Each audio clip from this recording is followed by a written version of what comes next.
All right, well, I guess Hi. we'll get started. Okay. So we've already talked about this in our little conversation That's we fine. had, but welcome back to Thank Knoxville. you. Thank you. You've already touched on some of the changes you've seen, but maybe if you just want to touch on those again, Okay. and how great it is to be back. It is fantastic to be back. I'm overwhelmed by the physical changes to the campus, all these new buildings, new dormitories. This new building right here, it was a dream when I left here. I mean, I actually think they were starting to tear down parts of the old building. It's unbelievable. So it's just beautiful. And like, I want an office in this building, right? It's gorgeous.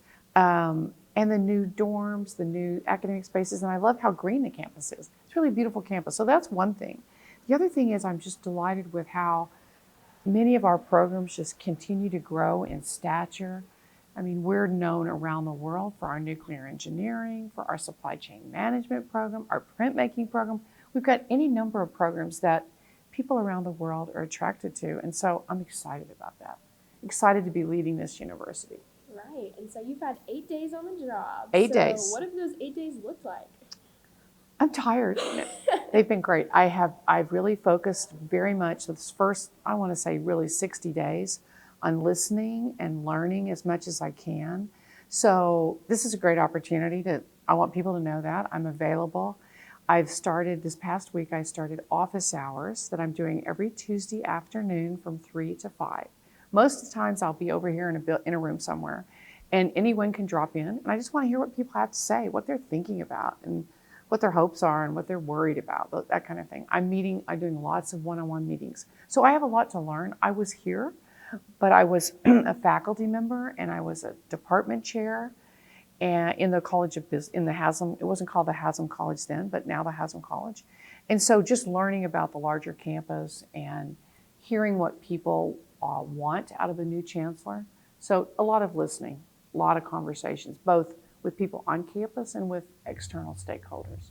Right, yeah. So you held that position on campus and you've held Right. numerous other positions. Right. So what do you plan to take from those positions Sure. to apply, to your position here? Right. So I left here to go become the Dean of the College of Business at Nebraska, University of Nebraska.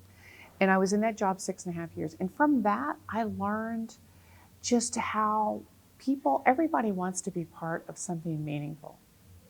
Every faculty member, every staff member want to feel like, and I think students feel the same way, I want to be part of something that matters. And so one of the things I felt I had good fortune with at Nebraska was we were able to get a strategic vision together and then move towards it and accomplish a lot of those things. We had established an honors academy for business students. We started a strengths center where every student learned their strengths. It's just really fun to get everybody moving together on this towards the same goal. So I look forward to doing that here. I don't know yet what that vision's going to look like.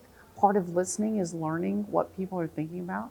I think I also learned, honestly, we had a lot of success in fundraising. So I learned a lot about how important it is for our alums and external parties to be players with us in what we're trying to do. So I look forward to getting to know as many of the people on the outside as well as the inside. Awesome. Yeah. Well, one of the big things on campus over the last year has been diversity and inclusion. Yes. I know Dean Shea has started a Mattering and Belonging campaign. Yes. We had messages on the Rock that were hateful. Right. We've had a lot of turmoil over that subject. So in what ways do you plan to address diversity and inclusion on campus? Yeah, I'm glad you asked that question. I watched from afar some of the pain points that happened last year. They were, unfortunately, they've been happening on other campuses as well. Diversity is a very important value to me personally and has been professionally. I think we have to learn how, there's been kind of a resurgence of some racism around the country and we see it play out on college campuses. I think we have to learn how to call things out and talk about difficult topics. So one of the things I'm very eager, I got my t-shirt from Shea yesterday, which I look forward to wearing. I'm very eager to learn more about what they're going to be rolling out. I know that in Nebraska, faculty need help too on what do you do when there's something happening in your classroom that you know doesn't feel right, but how do you step in? And I think most of us most of us are welcoming. We just kind of need some instruction on how to do that better, how to learn how to have hard conversations. So I'm eager to talk to students about that and what the student government is thinking about that. I think I said this yesterday too when I was meeting with Student Life. We have to always start with what our values are and so important to me is that everyone feel welcome and that we do everything we can to be welcoming and help every student be successful. And if there's no place on this campus, there's no place in our world, I don't think, for hateful, disrespectful behavior. And so my goal is to create a culture where we can have differing opinions, but we talk about those things respectfully. And there's no place for racism on a campus. So I'm really impressed with what they've been doing. And I look forward to seeing how that's going to play out. I look forward to getting with some groups on campus, student groups, and talking through some of these issues. So one way that a lot of students have seen as a way to combat that diversity and inclusion issues is student programming, which Right. has also seen its fair share Yes. of difficulties over Yes. the past year or so. I heard about that. So in what ways do you plan to work with students and then other faculty to continue student programming and its funding? Yeah. So we have some constraints on us now that we didn't have before, right? So we've got to find a way to work within those constraints, but still make available programs for students where students have a hand in organizing and helping plan those. I think one of the things that's changed is where the money's going to reside.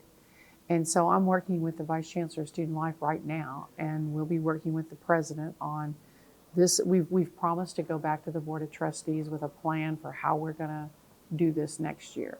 So we want it to be a process where students are involved and that we're meeting the needs of students.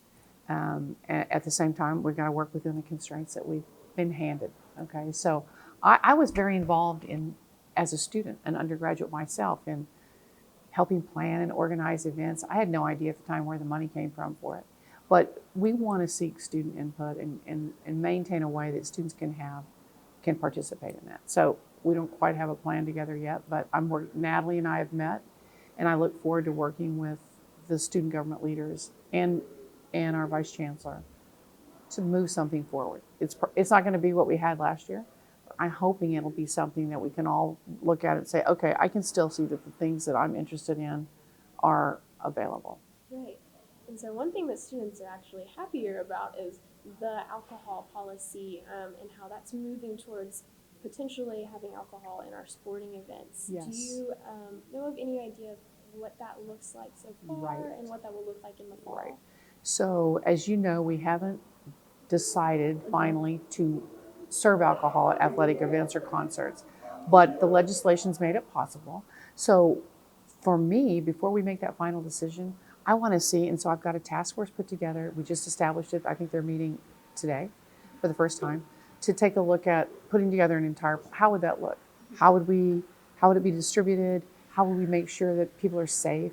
How would we communicate what it's about? Looking at best practices. So I'm eager to see a plan, and then we'll go from there.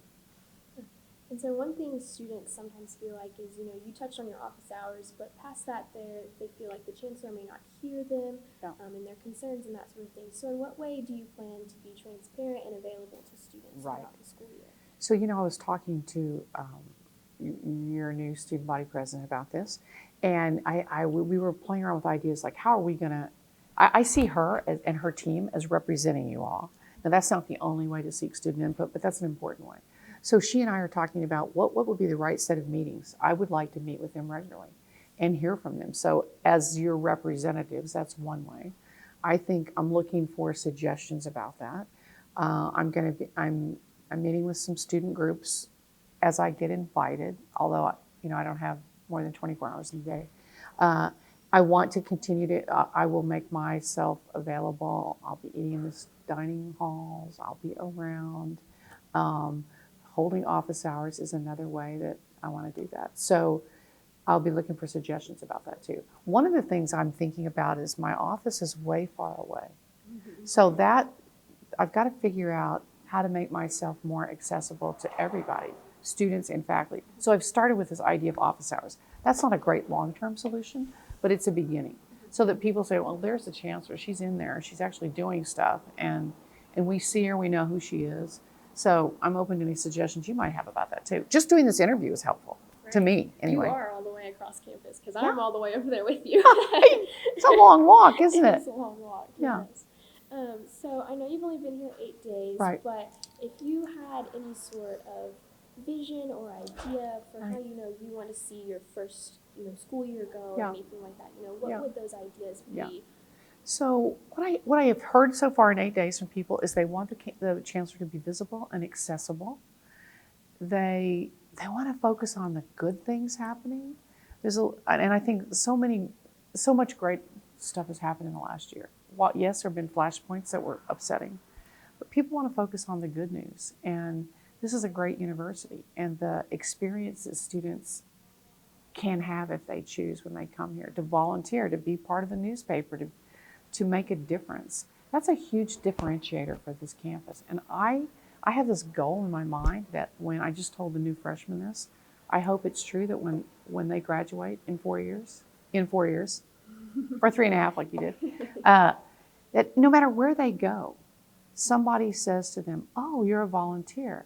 What was your volunteer experience where you made a difference? Tell me about that. I would like the world to know that that's what it means to be a volunteer. So for example, coming back after 9 years being in Nebraska, most people in Nebraska don't really know why we're called the volunteers. And I think that's a real opportunity to really take that brand, and because it's really meaningful and powerful. And I think the world needs people, young people, who graduate from college and who are willing to step forward and say, you know what, I'll try to help that. I'll step forward and show some kindness when nobody else will, or I'll step forward and volunteer to help with that, or I'll have an idea, or I'll raise a question. And that's what I hope. That might sound kind of simple, but I think there's a great power in who we are as volunteers. So I hope that when you're traveling in Europe in a year or whatever, somebody says to you, you came from Tennessee? What did you do that made a difference in the world? You're going to have plenty of things to say, but I want everyone to. Right, yeah. And so what is one thing that nobody knows about you, or little people know about you, or you want everybody to know about you as you head into this first year? Yeah. Oh, gosh. Actually, there's so much that nobody knows about me because I'm kind of new. I love to play the piano. I don't get very much time to do that. But the reason I play the piano is not for, I want to see if I can master this piece. But I like to play the piano because it's kind of like therapy. It makes me feel good.